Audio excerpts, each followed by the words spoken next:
this is optibotimus coming to you with another video review. And today, thanks to the folks at Sideshow Collectibles, we'll be taking a look at the brand new Marvel Avengers 1/6 scale Black Widow. As you can see, Hot Toys does another wonderful job with the general packaging on here. It's very simple, but looks tremendous. You have the nice image of Scarlett Johansson, very nice blue, very dark blue background. You got the Avengers logo right here in this very nice, shiny, reflective, kind of silver bit. You come around here to the side, and you actually got the Black Widow logo. Now, amazingly enough, a lot of people don't know that that hourglass shape is actually found on the real Black Widow spider, which is where her logo pretty much comes from. So that's very nice to see. Come around here to the back, you got all the warning things telling you that this is an adult collectible, it's not a toy, recommended for ages 15 and up, things of that nature. And then, just like with all the other Avenger figures, it is a slip cover, so just sliding this off, it reveals a very nice silver box on the inside with a very open window display. You got her Chitauri weapon right here, as well as other hands. The figure goes there. Obviously, the figure isn't in there. Then you come around here to the side. Again, you got the Black Widow logo. Come around here to the top here, and it says Black Widow. And then it says Black Widow. And like I said, it's a very silver box, so it's a little bit harder to see. But for the boxes, there's that. And as I said, I just absolutely love the work that they're putting in with these Avenger packaging. They just look so nice. In an extremely simple manner of speaking, they beautifully convey what you're going to be getting on the inside. Now, Black Widow was never really a figure that I wanted to have in my Avengers display, but due to the fact that she has much more of a history through the other Avenger movies, or I'm sorry, Marvel movies, and seems to have more of a future, at least with the upcoming Captain America movie, Scarlett Johansson's going to be around a little bit more as Black Widow, so I was happy to go ahead and pick her up. So without further ado, let's get her out though and see how cool she actually is. Alright guys, now before we get to the actual review, I want to tell you about this awesome thing that I have going on with Sideshow Collectibles. Later in this video, I'm going to be announcing a very special giveaway brought to you by me and the folks at Sideshow Collectibles. So stay tuned for that, and without further ado, let's get to the review. Alright guys, so here we have the Black Widow open up and out of her packaging. And much like most other Hot Toy figures, we get a nice assortment of additional accessories to go along with the figure itself. One of those being her display stand. Now, as you can see, it does say Marvel Avengers and has the Black Widow name on there. And it does still have the adjustable cradle that goes up and down. Now, because she's a, well, female, she's a smaller character when compared to the other male figures that Hot Toys typically puts out. So having an adjustable cradle is very nice because instead of it being much taller, to facilitate taller male action figures, you can lower this to be able to use on a much more petite body frame. So that's absolutely wonderful and is a real nice advantage of having the adjustable cradle itself. Now, she does come with additional pairs of hands. Specifically, she actually comes with 3 right hands and 1 left hand, or 1 additional left hand, which I find kind of interesting because normally they come with pairs, but you get 3 right hands in addition to the hands that are already on, or that are just in the shape of a fist, which you'll see later. But you can see the predominant difference between these is the positioning of her thumb. Now, like for example, this one has a much more like hook kind of look to it, whereas this is pulled in, more replicating how it would look if she was holding a gun. This one is a little bit more of a relaxed hand. This one looks more designed to utilize with her throwing disc, which I'll show here in just a second. And then, like I said, she comes with an additional left hand, which it's again also designed to look like it's holding the gun. Now, all of them have a bit of a trigger kind of thing going on here, but these ones look like they're more specifically designed for the guns. This one for her little throwing things, and this one looks more like a relaxed hand. Now, she does come with 2 additional pegs, which are smaller than the standard male wrist pegs that you get. And that being said, it does make me a little bit more concerned that they might snap. That's always a problem that I fear will happen with the male ones. And these being a smaller feminine version, it does make me a little bit more concerned. None have ever broken in my hands, but it's something that's always bothered me, and I really do wish that Hot Toys would include more of these so that you can have them with all the additional hands that you get. I was actually wrong. She actually comes with an additional pair of hands that are in here. Getting this off is a bit of a pain, and I don't want everything to go flying. As you can see, these are the little throwing discs, and I'm going to try dumping these out. There we go. These are the little throwing discs that she used in the first appearance of the character in Iron Man 2. She threw these, and it sends out like electrical pulses that like basically shocked the people. So again, basically what you're using would be like this hand, where you can have her hold it just like that, and that's actually really very cool, and it's very nicely molded to have her hold those as if she's about to throw them. So that's a real cool touch. And then just zooming in a little bit more so that you can see the detail on there. Very nice molded in detail on there, very sharp. I really dig that. And her additional fists have these little blue bits painted on here, which we saw in the Avengers, but I don't actually know what they really did. I honestly have no clue. It really didn't make much sense to me. Did it make her punch stronger or something? I have no idea, but you do have those. And then you get an additional pair of these arm weapons as well. Now, as you can see, there is a little bit of blue paint around here, so my guess would be that this is utilized with these when you have that in there like so. It's powered up, whereas this isn't, but you do have that display option as well. And then she comes with her Chitauri weapon that is absolutely gorgeous. This was a very long kind of rifle sort of gun that she took off of a fallen soldier and basically was utilizing to shoot more people. I mean, the detail on here is exquisite. Starting off with the top here, you can see some nice blades on here, very cool, and you have a very nice bluish paint that comes across nicely. All the way throughout, it has some wonderful paint details. That's an absolute gorgeous paint job right there. Very nice, very reflective and cool looking.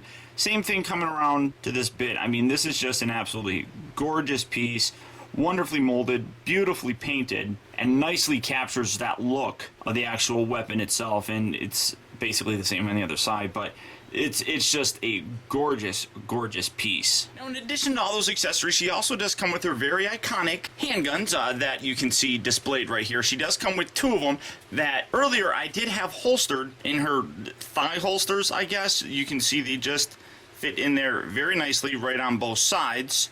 And whenever you want to have her pull the guns out, swap out the hands. As you can see, I do have her with the regular gun kind of hands, and then loosen that up a little bit.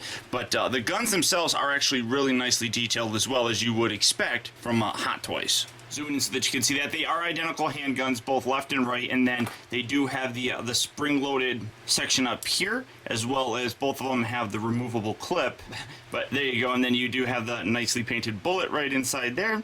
Then you just put it back in there, and you're good to go. These, like I said, are absolutely gorgeous looking weapons, wonderfully detailed. I love the open top section there. I mean, very cool gun all the way around. And then, like I said, you can either holster them or you can just put them right back in her hands and just position them like so, and have the lethal assassin known as the Black Widow armed and ready to blast her way through any danger that might come her way. I mean, that's a terrific look for this figure. I mean, she was a very handgun, very hands-on kind of person. She always has been in terms of a character. So really very cool, but just holstering these for right now, we're gonna take a look at the overall figure itself, and it's absolutely amazing. Now, this is the second version of a Black Widow figure that we've gotten. Obviously, the first one was more designed to look how she looked in the Iron Man 2 movie. This one has a slightly different look to it. The biggest difference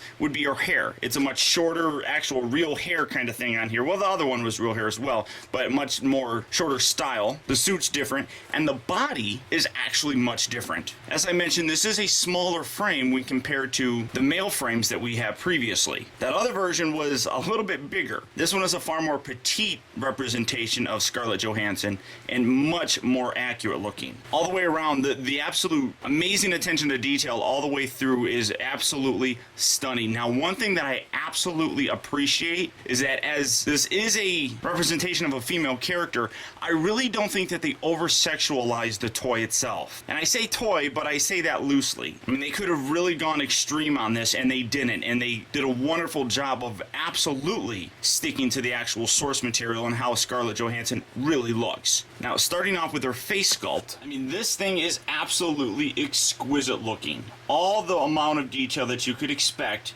is represented here. Now, the only thing that is a little bit of an annoyance is in her real hair. It's really hard to see, but you got a lot of extra hairs that kind of stick out. Now, gel is applied to this, and they do recommend, if it does get like this, to apply more gel just to kind of keep it down, but it's not going to come across on the camera because it's so incredibly fine, but it's like right there I got one. But I mean, that likeness is superb, absolutely exquisite. Now, her articulation here is it's on a ball joint, as you can see, so it'll look left, right, up and down. It doesn't have a neck joint like a lot of the male figures have, and she's just looking straight up, so it is a little bit more limited in terms of the articulation, and the headlights popping off, but it's really not that bad. And honestly, actually, there is a neck joint underneath here. It's underneath the rubber skin. This upper torso is all rubberized, so I was incorrect. There is actually a neck joint underneath there, so really very cool. Coming down to her upper torso, her shoulders move in and out. They rotate forward and back. I love the elasticity of her costume. It allows for some really good poses. It doesn't hinder anything at all, so you do have the forward and back, in and out, all that. She does rotate here at the elbow, also has 2 points at the elbow to bend, so you can get her moving her arm all the way up. Gorgeous detail on the shield logo right there. As I did mention, it is a softer upper torso, so it hides the joint underneath there, so she does have an ab crunch as well. She rotates left and she rotates right. As I did mention, she is not over-sexualized, which means her bust is fairly accurate, and I really do appreciate that. You can zip the zipper all the way down. I'm not going to, so I'm terribly sorry if that's what you guys were hoping to see. Coming down a little bit more, you do have a very nice belt representation of her Black Widow logo, which is absolutely awesome. You can see the nice detail in the belt, everything like that, getting her arms out of the way just so you can see all that. I mean, it's really very nice, all the detail all the way around. And she does have these lines very similar to those lines that we saw in her fists when they're like electrified and buffed up. So I don't know if that's originally part of the old whole design kind of thing, but as you're noticing, the suit is different than how it looked the first time that we saw her all suited up in Iron Man 2. So that's really nice. Her legs move in and out, and again, they are able to move that way because of the flexibility of the fabric. They move forward, they move back very nicely, they rotate at the upper part of the thigh, they bend here at 2 joints here at the knee that you can see, and then the feet, when you come down to it, she does have these heel kind of things on here, which you would think would make her a little bit difficult to actually stand, but she stands very nicely. But you're not going to get a lot of dynamic poses with it because the boot is solid. There's no real articulation here in the foot, so you're not going to get a lot of crazy poses. It does rotate at the boot, but that's really about it. As you can see, Black Widow is a much smaller figure when compared to the male counterparts from the Avenger line. And utilizing Captain America here, because good old Cap and Widow will come together again in the upcoming Captain America movie. Here you can see the nice size scale. Now, bottom line is the Black Widow really has become a very integral part in the Marvel movie universe. And this figure of her absolutely beautifully captures the likeness of Scarlett Johansson and that character itself. The likeness is absolutely incredible and very accurate to how she appeared in the Avengers movie. The costume, all the accessories, everything of that nature, absolutely incredible job on these. I would honestly say that the biggest plus that I have for this really is the fact that this figure is not over-sexualized. A lot of female comic book characters tend to get that treatment, and I'm very happy they didn't go that route with this figure and chose to keep it very accurate. Just another wonderful example of how Hot Toys focuses on the accuracy of a figure instead of throwing in flamboyant sort of changes that really take away from the authenticity of the likeness. This figure is absolutely stunning, and if you do have the ability to pick this figure up, I would absolutely recommend doing it without a shadow of a doubt. Now, unfortunately, she is sold out at a lot of retailers, but she is available on the aftermarket on places such as eBay. So check those places out and see if you can find a price that fits for you. Otherwise, I would absolutely recommend going to Sideshow Collectibles, where figures like this you can pre-order well in advance of their actual release date, saving you the trouble of trying to find these after they sell out and paying a lot more money kind of as a penalty for waiting. Sideshow is a terrific resource that allows you to get these figures, as I said, well in advance, and if they are expensive, they have the convenience of FlexPay, which allows you to break up those payments monthly instead of paying one gigantic lump sum. An absolute wonderful feature that really allows us, the collectors, to nicely budget these rather large and expensive adult collectibles. But beyond that, guys, that's about it. So once again, I want to thank you for tuning in. This has been Optibotimus. Keep in touch with me. Find our recent purchases as well as all upcoming video reviews all at facebook.com/teambotimus and follow me over on Twitter at twitter.com/optibotimus. Alright guys, so here's the deal. I scored an awesome opportunity through Sideshow Collectibles for a chance for one of my viewers to win a Hot Toys Loki from the Avengers movie.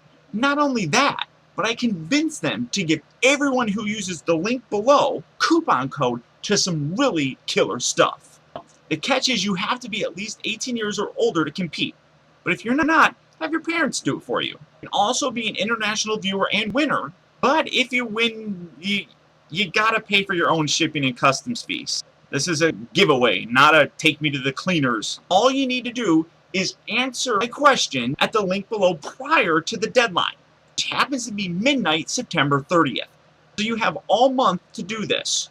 Also down in the description will be a whole list of the rules and things of that nature, so please go through that, as I would hate for anybody to be disqualified for not following the rules properly. So, here's the question. Basically, you gotta fill in the blank. In the Avengers movie, Loki says to the Black Widow, "Oh no, you brought the blank." That's it. Fill in the blank. If you know the answer, then take your chance at scoring this evil brother to the God of Thunder. You don't have to like a Facebook page. You don't have to follow anybody on Twitter. You don't have to be subscribed to me even. Just answer that question and you're automatically entered. And when you go there, like I said, you get a $20 off coupon good at Sideshow Collectibles. So everybody essentially wins. If you missed any of this, like I said, a lot of the information will be down in the video description, or you could just rewind the video because I don't want to repeat myself. Except that the deadline is September 30th at midnight, 2013. Anyone who views this video after that date, well, too bad. So sad. No Loki for you. Watch my videos earlier, I'd say. That'd be my advice. But good luck to everybody. I hope you enjoyed this little giveaway between me and Sideshow Collectibles. And until next time, this has been Optibotimus. I'll talk to you later.